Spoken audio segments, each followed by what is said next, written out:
Do you side with the trade unions, or do you think that there's a general sort of mismanagement of this in London Underground? Well, I think there is a mismanagement in London Underground, and basically the unions have been presented with a fait accompli, with kind of working conditions, circumstances, that rather than going to the unions and saying, we want to do this, how can we work together to achieve it?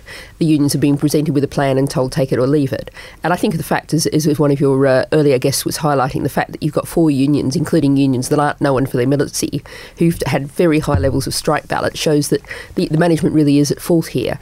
Unions, strong unions are actually really important for our economy, and that's one of the reasons why the government's plans to cut union power is so worrying, because we have a very unbalanced, unequal economy. Strong unions help to deal with that. Do you wish that unions in other sectors were as strong as they are in the railways? Well, I think if you take, for example, retail, we have an incredibly low-pay retail sector where many workers are on the minimum wage or within pennies of the minimum wage. I think stronger retail unions would be a great thing. People unionise, getting together, working for better conditions, working for actually the living wage as a standard, a real living wage, not George Osborne's fake living wage. So you would like to see stronger unions elsewhere in the economy so they could have the number of strikes that they have in the railways? Well, what I would like to see them is to be able to get together, stand up against the power of management, so we could have a much more balanced economy, a more equal economy. That it was one of the things that even George Osborne says we need higher wages.